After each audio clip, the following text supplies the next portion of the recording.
우리 교회에 특별히 한국에 종탑에 십자가가 많다 이렇게 이야기합니다. 종탑의 십자가는 어떤 그 목재나 그 철제를 섬기라는 게 아니라 그것이 바로 교회가 십자가의 의고 또 십자가의 공로 그리고 십자가만을 자랑하는 그것을 표하는 것입니다.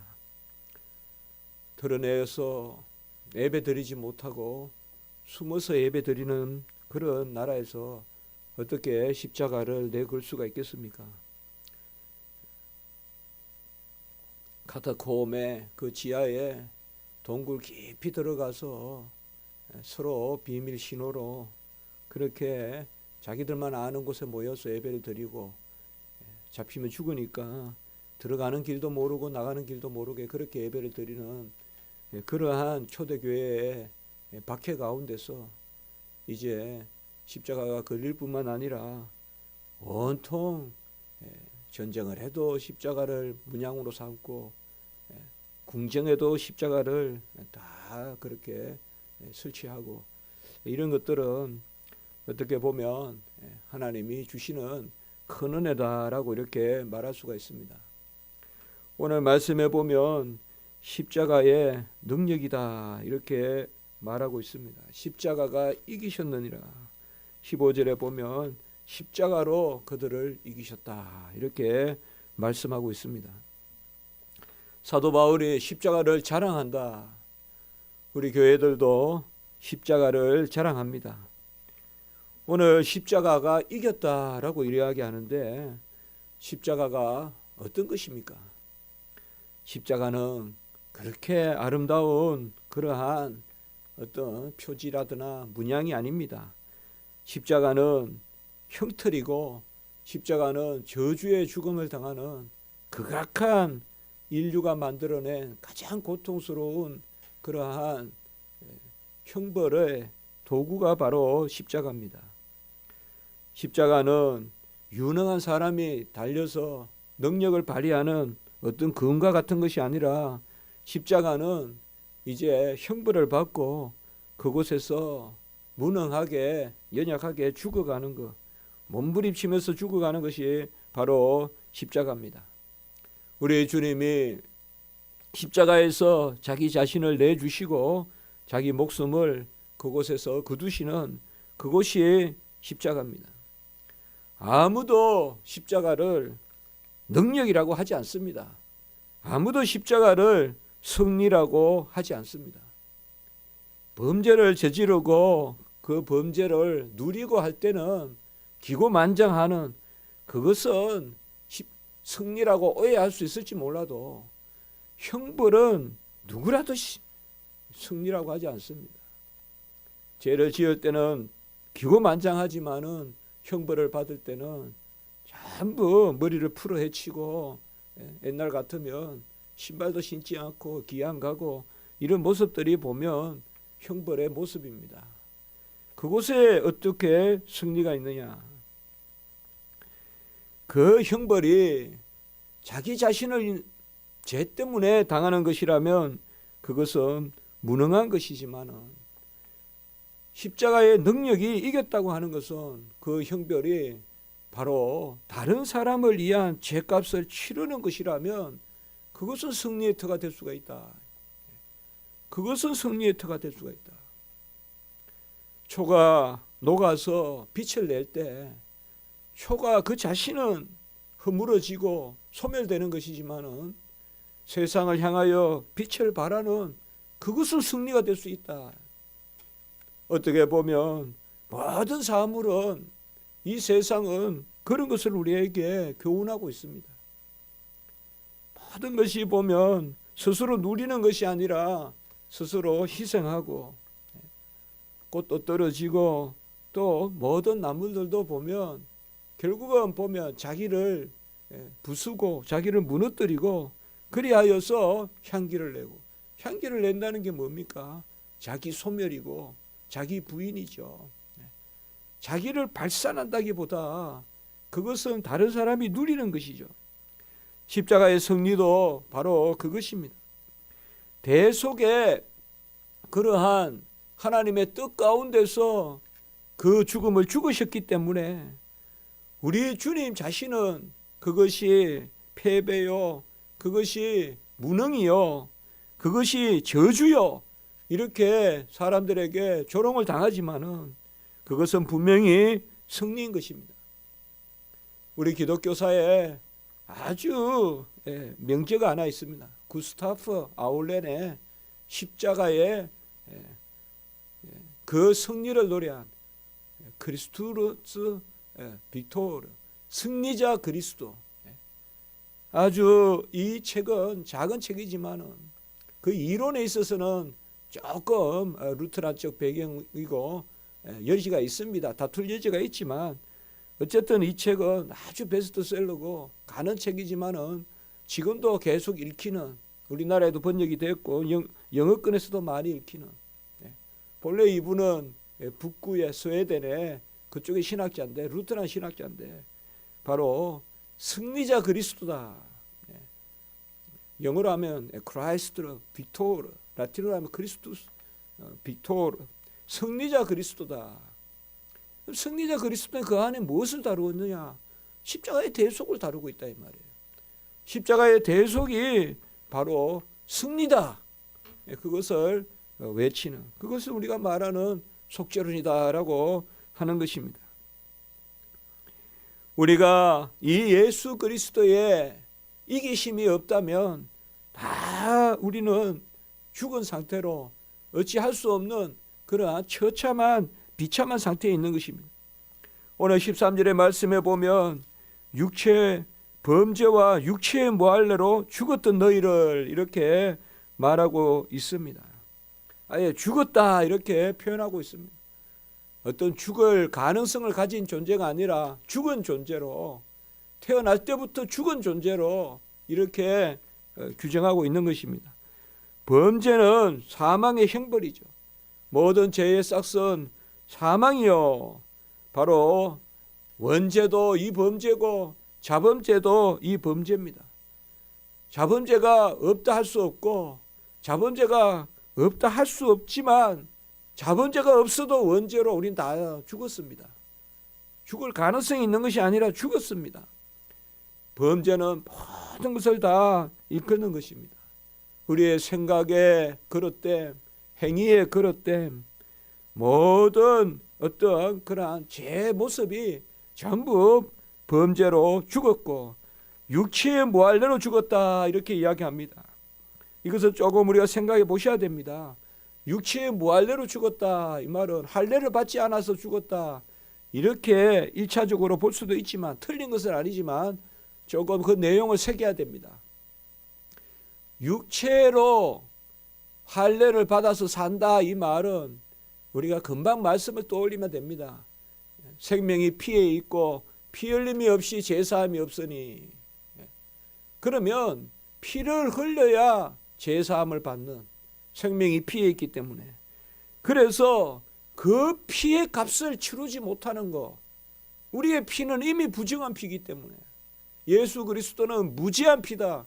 가론 유다의 입을 통해서도 증거했죠. 우리의 피로는, 나의 피로는 내 피를 다 쏟아도 구원에 이를 수 없어요. 그걸 아셔야 돼요.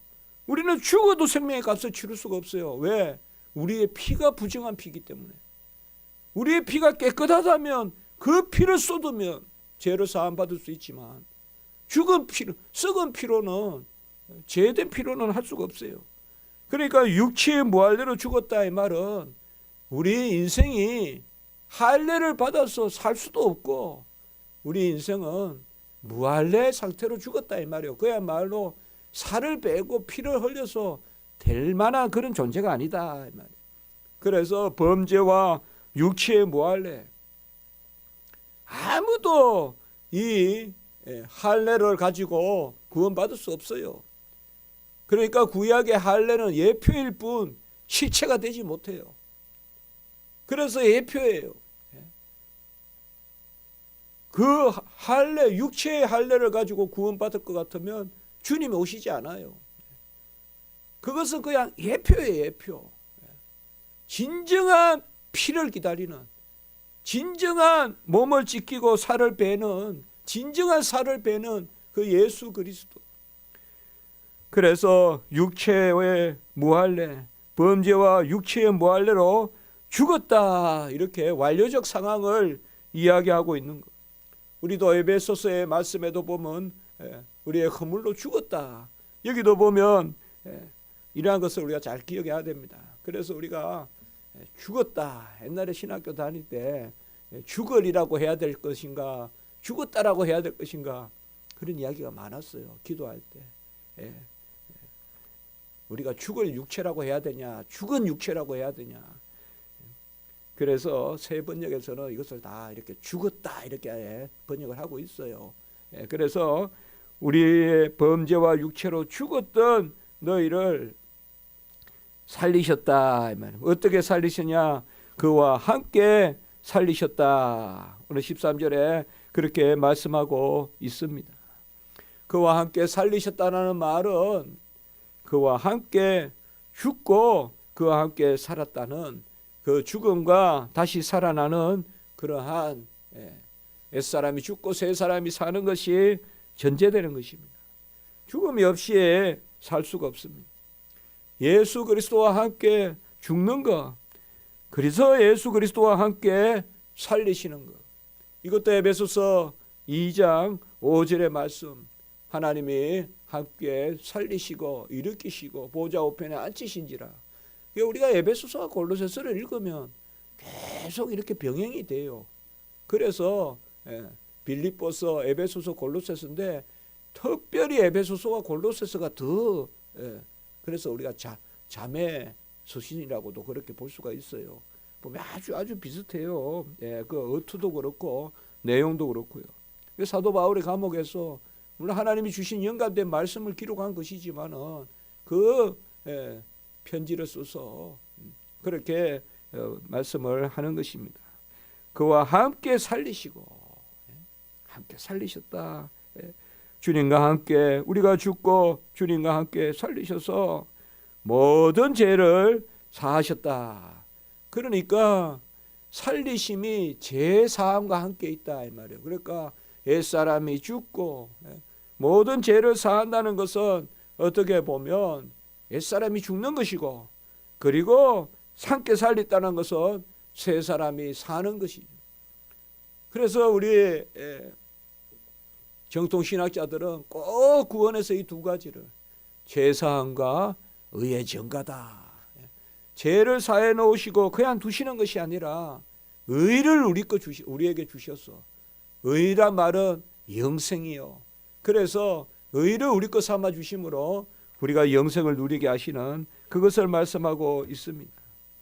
1월 14절에는 조금 다르게 표현하는데, 그것은 바로 법조문으로 쓴 정서를 지우시고, 이것도 똑같은 것입니다. 이것도 율법 그 자체로는 구원에 이를 수 없다는 것입니다. 아까 할례가 그 자체로 불능하듯이 율법도 그 자체로 우리에게 불능합니다. 어떻게 보면 구약에 우리가 십계명이나 신명기에서 율법을 주시고 십계명을 주시고 또 주시고 한 것도 그 십계명을 지켜서 구원에 이르라는 것이 아닙니다. 그것은 율법을 다 지킬 예수 그리스도를 바라보라고 주신 것입니다. 할례도 마찬가지예요. 똑같이 그렇게 해석하면 돼요. 할례가 실체가 아니듯이 율법도 그 자체가 실체는 아니에요. 율법 그 자체는 죽이는 것이에요. 그것을 바로 의문이라고 옛날에는 했어요. 그걸 오늘 여기에 나오는 법조문이다, 이 말이에요. 옛날에는 의문으로 쓴 정서라고 했어요. 똑같은 말이에요. 법조문으로 쓴 정서예요. 그래서 율법의 실체는 그리스도예요. 할례의 실체도 그리스도예요. 할례 그 자체로 피를 아무리 내봤자 안 돼요. 왜? 우리의 피는 죽은 피이기 때문에. 율법 그 자체로 아무리 노력해봤자 안 돼요. 왜? 우리의 자질은 이미 우리는 썩었고 부패하기 때문에 우리의 겉모양은 조금 흉내를 낼지 몰라도 우리의 중심이 하나님께 합한 바 되지 않기 때문에 아무도 율법을 지켜서 구원에 이를 수가 없어요. 그 세대주의자들 같이 구약 시대 때는 율법을 지켜서 구원해 이러고 신약 시대 때는 믿어서 구원해 이런다.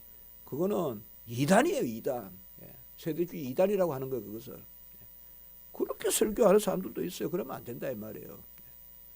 율법의 실체는 그리스도요. 율법의 성취도 그리스도요. 율법의 온전한 계시도 그리스도요. 할례의 성취도 그리스도요. 할례의 실체도 그리스도요. 그래서 세례가 바로 할례의 실체다 이 말이에요. 그 세례가 바로 뭐예요? 주님과 함께 죽고 주님과 함께 사는 것이다. 우리를 거스르고 불리하게 하는 법조문으로 쓴 증서다. 율법이 나쁘다는 게 아니에요. 우리가 연약하다는 것이에요. 율법이 나쁘다는 게 아니에요. 우리가 연약한 것이에요. 그러면 그 율법의 선한 것을 온전히 누리려면 우리가 거듭나야 된다 이 말이에요. 자연이 나쁜 게 아니에요. 우리의 시각이 나쁜 것이지.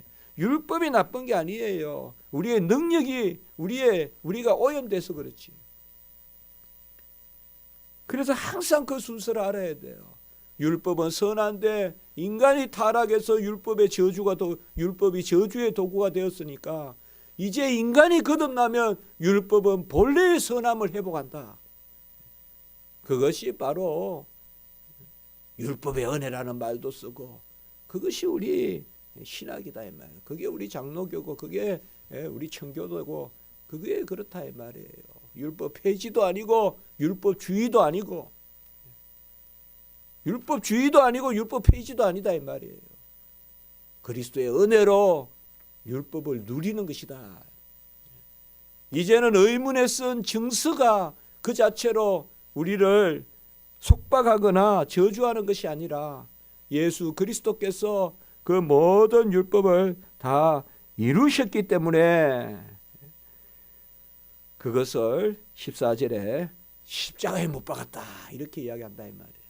이런 구절을 잘못 해석하면 안 된다 이 말이에요. 이걸 율법 폐지라고 해서도 안 되고 바로 의문의 증서를 십자가에 못 박았다 이 말은 다 십자가에서 이루셨다. 순종의 그 마지막 다 이루었다. 모든 율법에 대한 순종을 주님께서 일생 동안 하나도 어기지 아니하시고 아버지의 뜻을 그 하나님의 말씀을 다 순종하시고 그 가운데서 자기 자신을 주셨기 때문에 이제는 우리가 그 증서에 매여 있지 않다 이 말이에요.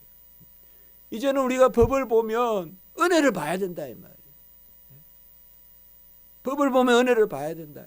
법을 보면 언약을 바라봐야 된다. 아브라함과 맺은 언약 가운데 율법이 부여된 것이지 그 언약을 폐하고 율법이 부여된 것이 아니다. 그게 갈라디아 3장에서 그렇게 말하는 것입니다. 갈라디아 교회에 살짝 돌아온 사람들이 있어서 그 사람들이 두 중에 하나예요. 갈라디아 교회가. 유대인들은 율법주의자들이고 이방인들은 율법 폐지됐다고 하고 이 극단이란 말이에요. 극단. 이게 갈라디아서예요. 그러니까 딱 결론이 뭐예요? 사랑으로서 역사하는 믿음이고 자유롭게 된 자로서 5장에 가보면 갈라디아 5장에 자유롭게 된 자로서 육체의 소욕을 쫓는 것이 아니라 성령의 소욕을 쫓아서 곧 자유롭게 된 자로서 말씀대로 사는 것이죠. 그게 갈라디아서예요. 두 극단이 잘못됐다 이 말이에요. 갈라디아에 유대인들도 잘못됐고 이방인들은 또 율법 폐지라 이야기한다 이 말이야. 이 둘 다 잘못됐다 이 말이야. 그래서 율법에서 자유롭고 일단 유대인들에 대해서 경고하는 거예요. 율법에서 자유롭고 그 다음에 뭐예요? 자유한 자로서 그리스도의 법을 지라 법을 성취하라 6장 2절 그리고 5장 계속 나오는 게 뭐예요? 자유롭지만은 자유롭다고 방종하는 게 아니라 율법 가운데 율법을 이제는 누린다 이 말이에요. 율법을 지킨다 이 말이에요. 그러니까 우리가 설교를 많이 그렇게 하죠. 우리는 율법을 지킨다 하지 마시고 우리는 법을 누린다. 그런 표현을 쓰면 더 좋다 이 말이에요. 왜? 은혜 가운데 지키니까. 예수님의 은혜 가운데 지키니까 그 법을 누린다.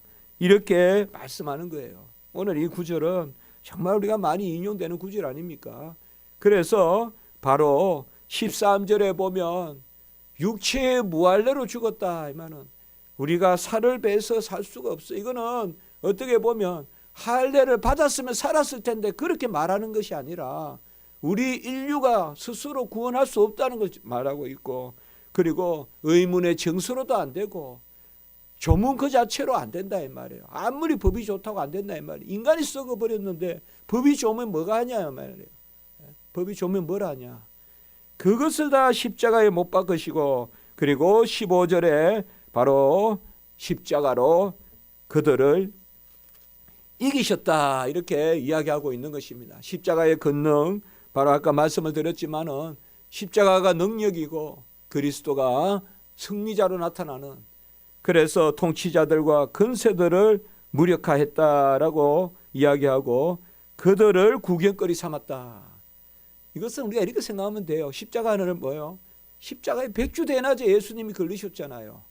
그들을 십자가에 걸었다는 거예요. 이게 그렇게 보시면 돼요. 그들을 십자가에 구경거리로 삼게 하셨다 이 말이에요. 이제는 예수님은 내려오시고 예수님은 이루시고 그들을 세상의 권세와 통치를 드러낸단 말은 딱 공중에 끌어올리는 거예요. 이 저주예요. 그리고 거기에 딱 못 박아서 세상의 통치를, 이제는 그들을 십자가에 못 박았다. 그것이 바로 오늘 15절입니다. 통치자들과 권세는 두 가지로 볼 수가 있어요.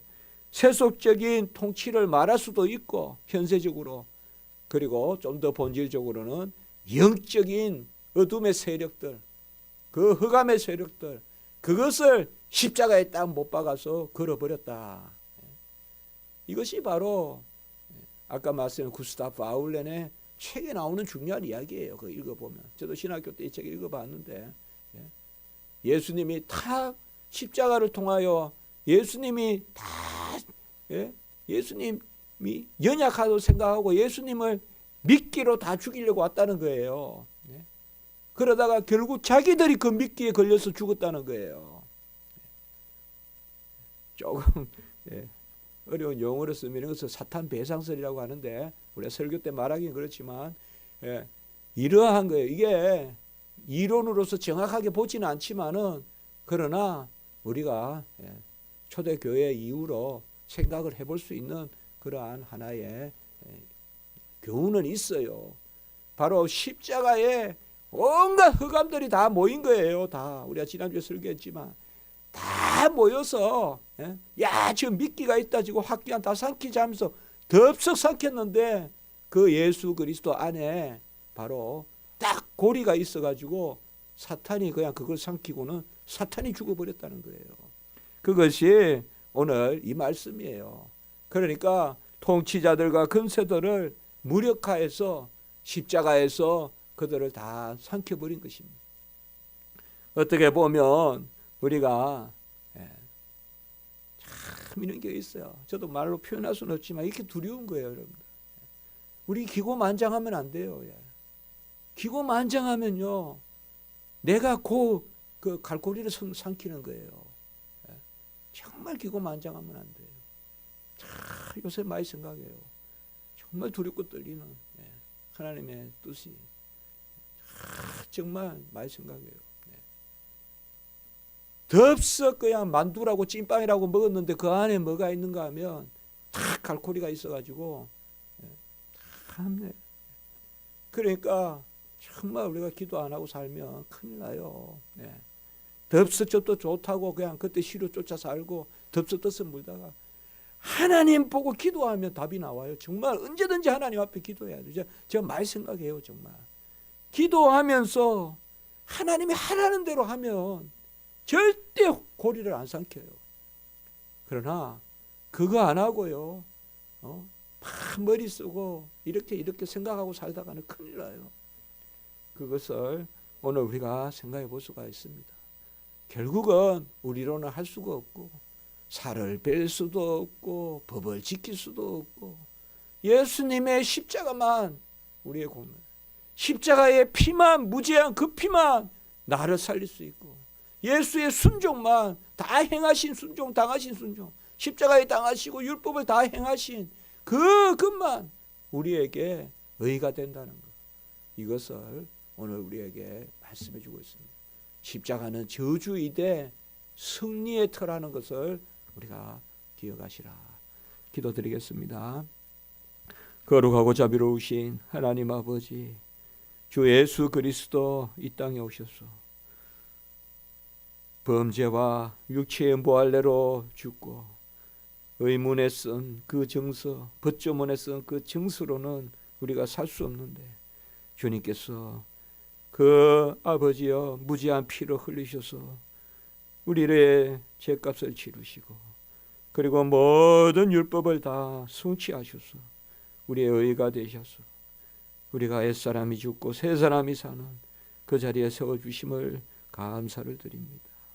하나님 아버지, 십자가의 대속의 승리를 우리가 바라보게 하시고 주님, 그 모욕과 저주와 그 고통, 그 목마름 당하셨지만은 그 의로 우리가 삶을 기억하게 하시고 이로 만족하고 이로 기뻐하고 이로 감사하며 그 십자가를 능력으로 삼고 십자가를 지혜로 삼아 살아가는 저희들이 되게 해 주시옵소서. 아버지여, 의라 깨어 경성하게 하시고 매사만사 하나님 바라보게 하시고 하나님께 영광 돌리게 하시옵소서. 내 하에 자랑할 것이 있는데 약함만을 자랑한다고 한 사도 바울 바라보게, 사도 바울 생각하게 하시옵소서. 오늘 한날 아버지여, 이 틀을 거룩하게 구별하시고 신발을 벗게 하시고 아버지여, 이 틀에서 하나님 영광 올리게 하시고 주님 홀로 아버지여 송축받는 예배되게 하시고 우리 주일학교, 우리 아버지여 성도님들 오늘 이 터에서 예배드리며 위로받고 정함받고 하나님 앞에 온전해지는 그런 한날 될 수 있도록 도와주시옵소서. 우리 교회가 특별히 전도하는 그런 아버지여 마음의 소원이 있습니다. 가르치기와 전도하기를 쉬지 아니하는 우리 교회가 되게 해 주시옵소서. 구주 예수 그리스도 이름으로 감사하며 기도드리옵나이다. 아멘. 하늘에